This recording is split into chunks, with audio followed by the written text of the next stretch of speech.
नमस्कार। अरे वाह, सब आ गए। क्या हाल है मेरी प्यारी सहेलियों।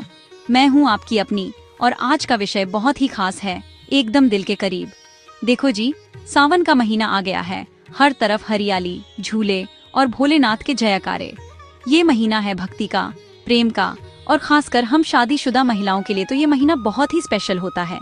पति की लंबी उम्र के लिए व्रत रखते हैं, पूजा करते हैं और खूब सजते संवरते हैं। लेकिन क्या आपको पता है कि इस पवित्र महीने में सजने संवरने के भी कुछ नियम होते हैं? हाँ जी, सावन का महीना सिर्फ भक्ति और प्रेम का ही प्रतीक नहीं है, बल्कि यह महीना कुछ नियमों और मर्यादाओं का पालन भी करवाता है। आज हम इसी पर बात करने वाले हैं। आज का हमारा टॉपिक है सावन में विवाहित महिलाएं ये 5 गहने क्यों न पहने। अब आप सोच रही होंगी, अरे गहने पहनने पर भी रोक टोक। पर रुको जरा, सब्र करो। ये गहने सिर्फ सोने चांदी के टुकड़े नहीं हैं। इनके पीछे छिपे हैं गहरे आध्यात्मिक और सांस्कृतिक संकेत, जो हमारी ऊर्जा और सौभाग्य से सीधे जुड़े होते हैं। तो अपनी चाय का कप पकड़ डीएच लो, आराम से बैठ जाओ और ध्यान से सुनना, क्योंकि ये जानकारी आपके बहुत काम आने वाली है। हम जानेंगे कि कौन से गहने हमें इस महीने में पहनने से बचना चाहिए और क्यों। ये कोई डराने वाली बात नहीं है, बल्कि ये तो वो ज्ञान है जो हमारी दादियां नानियां हमें सिखाती थीं। बस हम आज की भागदौड़ डीएच में भूल गए हैं। तो चलिए मिलकर इस ज्ञान के खजाने को फिर से खोलते हैं। चलिए शुरू करते हैं। तो जी, लिस्ट में सबसे पहला नाम है लोहे की पायल या बिछुए का। अब आप कहेंगी, अरे आजकल तो फैशन में है oxidised jewellery, black metal jewellery कितनी सुंदर लगती है। मैं मानती हूँ बहुत सुंदर लगती है, पर सावन के महीने में इसे थोड़ा आराम दे दीजिए। क्यों? इसके पीछे एक बहुत बड़ा वैज्ञानिक और आध्यात्मिक कारण है। लोहा जो होता है ना, उसे शनि ग्रह से जोड़ा जाता है, और सावन का महीना है भगवान शिव का, जो चंद्रमा को अपने सिर पर धारण करते हैं। चंद्रमा शीतलता का प्रतीक है और शनि की ऊर्जा थोड़ी भारी और उग्र मानी जाती है। शास्त्रों के अनुसार हमारे पैर पृथ्वी की ऊर्जा से सीधे संपर्क में रहते हैं। जब हम पैरों में चांदी पहनते हैं तो चांदी चंद्रमा का प्रतीक होने के कारण शरीर में ठंडक और शांति बनाए रखती है। यह पृथ्वी की सकारात्मक ऊर्जा को खींचकर हमारे शरीर में ऊपर की ओर भेजती है, जिससे हमारा मन शांत रहता है और स्वास्थ्य अच्छा रहता है। चांदी को सौभाग्य और समृद्धि का प्रतीक भी माना गया है।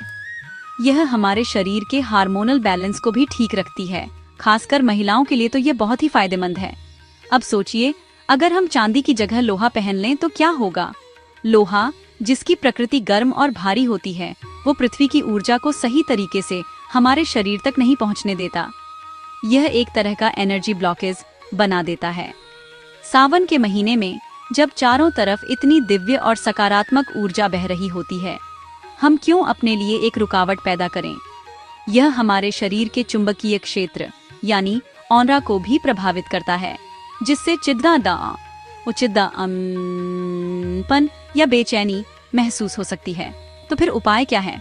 बहुत ही सरल है जी। इस एक महीने के लिए अपनी फैशनेबल लोहे की पायल और बिछुओं को डिब्बे में बंद करके रख दीजिए। उनकी जगह चांदी की पायल पहनिए। जरूरी नहीं कि बहुत भारी हो, एक पतली सी हल्की सी पायल भी वही काम करेगी। चांदी आपके पैरों की सुंदरता तो बढ़ाएगी ही, साथ ही आपके घर में सुख, शांति और आपके पति के लिए सौभाग्य भी लेकर आएगी। और जब आप छम छम करती हुई पूजा करने जाएंगी तो भोलेनाथ भी खुश हो जाएंगे। तो याद रखिए, सावन में पैरों में सिर्फ चांदी, यह सिर्फ एक गहना नहीं, बल्कि आपके स्वास्थ्य और सौभाग्य का रक्षक है। फैशन तो आता जाता रहेगा, पर परंपराओं में छिपा विज्ञान और आशीर्वाद हमेशा हमारे साथ रहता है। तो इस सावन अपने पैरों को चांदी की शीतलता और पवित्रता से सजाइए और देखिए कि कैसे आपके जीवन में सकारात्मकता की छम छम होती है। अब आते हैं दूसरे और सबसे जरूरी गहने पर, मंगलसूत्र। देखो बहनों, मंगलसूत्र सिर्फ एक धागे में पिरोए हुए काले मोती और सोने का पेंडेंट नहीं है। ये हमारे सुहाग की निशानी है, हमारे पति के साथ हमारे पवित्र रिश्ते का प्रतीक है। ये वो धागा है जो 2 आत्माओं को जोड़ता है। इसका आध्यात्मिक महत्व बहुत गहरा है। असली मंगलसूत्र में जो काले मोती होते हैं, वो हमें और हमारे रिश्ते को बुरी नजर से बचाते हैं, और सोना, जो माता पार्वती और बृहस्पति ग्रह का प्रतीक है, हमारे रिश्ते में पवित्रता, समृद्धि और मजबूती लाता है। आजकल बाजार में इतने तरह के फैशनेबल मंगलसूत्र आ गए हैं, कोई प्लास्टिक के मोतियों वाला, कोई सिर्फ डिजाइनर चेन जैसा जिसमें न काले मोती होते हैं न सोने का वो पारंपरिक स्पर्श। देखने में शायद अच्छे लगते होंगे, पर उनमें वो आध्यात्मिक शक्ति नहीं होती। सावन का महीना तपस्या और साधना का महीना है। इस महीने में हम जो भी पहनते हैं उसका सीधा असर हमारी ऊर्जा और हमारी प्रार्थनाओं पर पड़ता है। जब हम नकली या सिर्फ फैशन वाला मंगलसूत्र पहनते हैं तो हम अनजाने में अपने सबसे पवित्र रिश्ते की ऊर्जा को कमजोर कर रहे होते हैं। सोचिए, हम व्रत रख रहे हैं, पूजा कर रहे हैं ताकि हमारे पति को लंबी उम्र और सफलता मिले, और गले में एक ऐसा गहना पहन रखा है जिसमें कोई आध्यात्मिक शक्ति ही नहीं है। ये तो ऐसा हुआ जैसे बिना सिम कार्ड के महंगा फोन लेकर घूमना, कोई कनेक्शन ही नहीं बनेगा। सावन के महीने में जब ब्रह्मांडीय ऊर्जा अपने चरम पर होती है, तब हमें ऐसी चीजें पहननी चाहिए जो इस ऊर्जा को ग्रहण कर सकें और हमारे रिश्ते को और मजबूत बना सकें। नकली मंगलसूत्र इस दिव्य ऊर्जा को रोकने का काम करता है। तो इसका उपाय क्या है? बहुत सीधा सा उपाय है। सावन के महीने में अपने फैशनेबल मंगलसूत्र को उतार कर रख दें। अपना पारंपरिक शादी वाला मंगलसूत्र पहने, वही जिसमें काले मोती और सोना हो। अगर आपके पास नहीं है या वो बहुत भारी है तो एक सरल सा काले मोतियों का धागा जिसमें एक छोटा सा सोने का टुकड़ा या लॉकेट हो, वो भी पहन सकती हैं। मुख्य बात है काले मोतियों और सोने का संयोजन, जो शिव और शक्ति की ऊर्जा का प्रतीक है। अगर यह भी संभव न हो तो कम से कम हर रोज सुबह पूजा करते समय अपने पति का ध्यान करके भगवान शिव और माता पार्वती से अपने सुहाग की रक्षा और अपने रिश्ते की मजबूती के लिए प्रार्थना करें।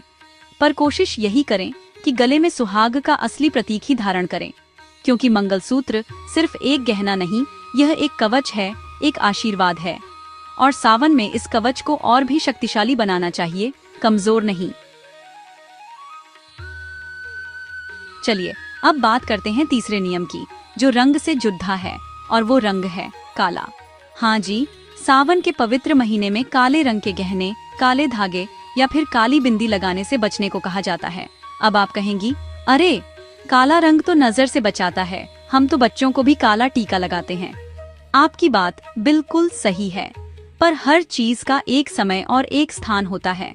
सावन का महीना उत्सव का, हरियाली का और सकारात्मक ऊर्जा का महीना है। सावन का महीना प्रकृति के श्रृंगार का महीना है। चारों तरफ हरे, पीले, लाल, नारंगी रंग बिखरे होते हैं। ये सभी रंग जीवन, ऊर्जा और उत्सव के प्रतीक हैं। ज्योतिष और अध्यात्म में काले रंग को शनि और राहु से जोड़ा जाता है। यह रंग ऊर्जा को सोखने वाला माना जाता है, जहां बाकी शुभ रंग सकारात्मक ऊर्जा को बढ़ाते हैं और हमारे ओनीरा यानी ऊर्जा मंडल को फैलाते हैं। वहीं काला रंग ऊर्जा को अपने अंदर खींचकर उसे ब्लॉक कर सकता है। सावन में जब हम शिव भक्ति में लीन होते हैं तो हम चाहते हैं कि हमारा मन और शरीर ज्यादा से ज्यादा सकारात्मक ऊर्जा को ग्रहण करे। जब हम काले रंग के गहने जैसे काले मोती की माला, मंगलसूत्र के अलावा या काले धागे पहनते हैं या फिर बड्डी सी काली बिंदी लगाते हैं, तो हम अनजाने में अपने ऊर्जा मंडल में एक रुकावट पैदा कर देते हैं। यह हमारे मन में निराशा या उदासी के भाव भी ला सकता है। सावन तो खुशियों का महीना है, इसमें उदासी की कोई जगह नहीं होनी चाहिए, खासकर विवाहित महिलाओं के लिए। तो इस महीने में श्रृंगार का बहुत महत्व है, और श्रृंगार का मतलब ही है जीवन में रंग भरना। तो इसका उपाय क्या है? अरे रंगों की कोई कमी है क्या हमारे पास? इस सावन काले रंग को थोड़ा आराम दीजिए और बाकी सुंदर रंगों को अपनाइए। लाल, हरी, पीली, नारंगी, ये सब सुहाग के रंग हैं, सौभाग्य के रंग हैं। हरी चूड़ियां पहनिए जो प्रकृति और बुध ग्रह का प्रतीक हैं, ये आपके जीवन में खुशहाली लाएंगी। लाल बिंदी लगाइए जो शक्ति और सौभाग्य का प्रतीक है। अपने गहनों में भी इन शुभ रंगों को शामिल कीजिए। यह छोटी सी बात आपके मूड और आपकी ऊर्जा पर बहुत बड़ा असर डाल सकती है। जब आप खुद को शुभ रंगों से सजा हुआ देखेंगी तो आपके अंदर से ही एक खुशी और सकारात्मकता महसूस होगी। आपकी पूजा में भी मन लगेगा और आपके घर का माहौल भी खुशनुमा रहेगा। तो इस सावन बन जाइए इंद्रधनुष और अपने जीवन में हर शुभ रंग को शामिल कीजिए। काला रंग फैशन के लिए ठीक है, पर सावन की साधना के लिए नहीं। अब आते हैं चौथी चीज पर, जो बहुत ही आम है पर हम अक्सर उस पर ध्यान नहीं देते, और वो है टूटी हुई या छटकी हुई कांच की चूड़ियाँ। हम सब जानते हैं कि चूड़ियाँ एक सुहागिन के श्रृंगार का सबसे अहम हिस्सा होती हैं। हाथों में खनकती चूड़ियाँ न सिर्फ सुंदर लगती हैं, बल्कि ये सौभाग्य और पति की लंबी उम्र का प्रतीक भी मानी जाती है। कांच की चूड़ियों की खनक घर में सकारात्मक ऊर्जा लाती है और नकारात्मकता को दूर भगाती है। सावन के महीने में चूड़ियों का महत्व और भी बढ़ जाता है, खासकर हरी चूड़ियों का। हरा रंग प्रेम, समृद्धि और प्रकृति का प्रतीक है।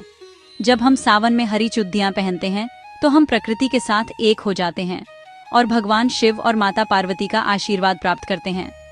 लेकिन अगर हमारी कोई चूड़ी टूट जाए या उसमें दरार आ जाए तो उसे तुरंत उतार देना चाहिए। शास्त्रों के अनुसार टूटी हुई चूड़ी पहनना बहुत बद्धा अपशकुन माना जाता है।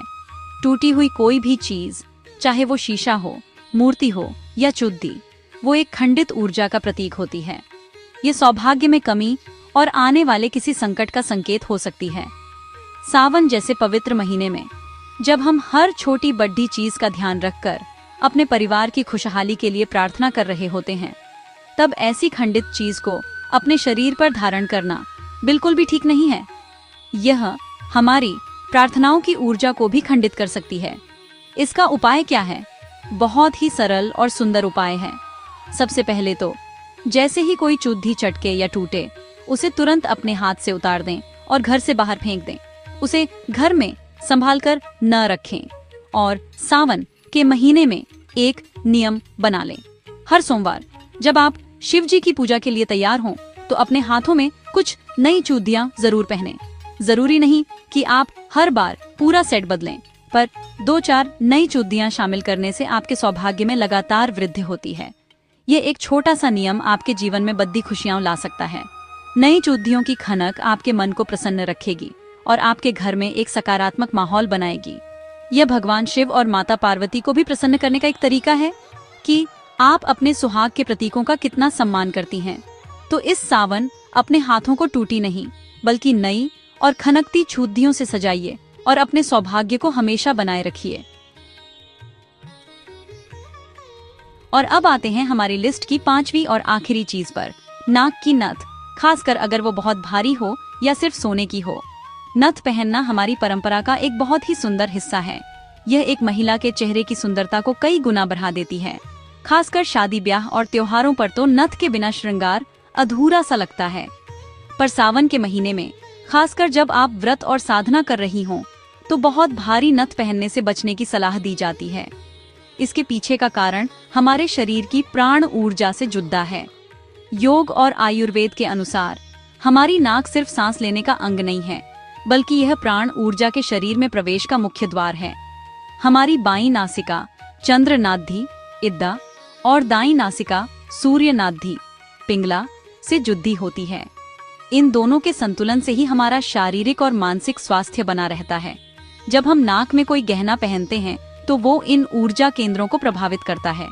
सावन के महीने में हम ज्यादा से ज्यादा दिव्य ऊर्जा को अपने अंदर लेना चाहते हैं।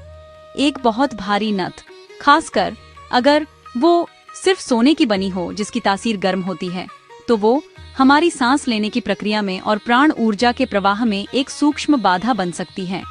यह चंद्र नाद्धि, जो शीतलता और शांति की प्रतीक है, उसके प्रवाह को प्रभावित कर सकती है। इससे मन में बेचैनी या ध्यान केंद्रित करने में मुश्किल हो सकती है। तो इसका उपाय क्या है? क्या हम नथ पहनना ही छोड़ दें? नहीं, बिल्कुल नहीं। श्रृंगार तो करना है। उपाय बहुत सरल है। सावन के महीने में आप बहुत भारी वजनदार नथ की जगह एक हल्की सी छोटी सी नथ या नाक की कील लौंग पहन सकती हैं। सबसे अच्छा होता है अगर उसमें एक छोटा सा मोती लगा हो। मोती चंद्रमा का रत्न है और यह मन को शांत रखता है और शीतलता प्रदान करता है। यह आपकी सुंदरता को भी बनाए रखेगा और आपकी साधना में भी कोई बाधा नहीं डालेगा। तो इस सावन अपने श्रृंगार में यह छोटा सा बदलाव करके देखिए। एक हल्की सुंदर सी नथ पहनिए जो आपके चेहरे पर भी अच्छी लगे और आपकी प्राण ऊर्जा के प्रवाह को भी संतुलित रखे। याद रखिए, सावन का श्रृंगार दिखावे के लिए नहीं, बल्कि अपनी आत्मा को परमात्मा से जोड़ने के लिए होता है। और जब हमारा शरीर और मन संतुलित होगा, तभी हमारी आत्मा उस दिव्य जुद्धाव को महसूस कर पाएगी। तो मेरी प्यारी सहेलियों, ये थे वो 5 गहने और उनसे जुड़े कुछ नियम जिनका हमें सावन के महीने में ध्यान रखना चाहिए। याद रखिए, सावन में गहनों को केवल श्रृंगार के रूप में न देखें, उन्हें साधना और ऊर्जा संयम के एक माध्यम के रूप में अपनाएं। हर गहना जो हम पहनते हैं वो हमारी ऊर्जा को प्रभावित करता है। तो क्यों न इस महीने हम ऐसा श्रृंगार करें जो हमारी भक्ति को और भी गहरा बनाए। एक छोटा सा नियम अपनाइए, हर सोमवार पूजा से पहले एक बार अपने गहनों को उतार कर देवी पार्वती और भगवान शिव के सामने रखें और उनका आशीर्वाद लें। अगर संभव हो तो कभी श्रृंगार की थाली बनाकर जिसमें चूड़ियां, बिंदी, सिंदूर हो, उसे मंदिर में अर्पित करें। यह आपके सौभाग्य को कई गुना बढ़ा देगा। सावन केवल पूजा पाठ और व्रत का महीना नहीं है, यह आत्मा के श्रृंगार का महीना है। यह अपनी बाहरी सुंदरता को अपनी आंतरिक पवित्रता से जोड़ने का महीना है। आप भी इन 5 गहनों के प्रयोग में थोड़ी सी सतर्कता रखकर अपने जीवन में सौभाग्य और अध्यात्म की शक्ति को और भी बढ़ा सकती हैं। ये छोटे छोटे बदलाव आपके जीवन में बड़े और सकारात्मक परिवर्तन ला सकते हैं। ये हमारी परंपराएं हैं और इनके पीछे छिपे विज्ञान को समझना और अपनाना ही समझदारी है।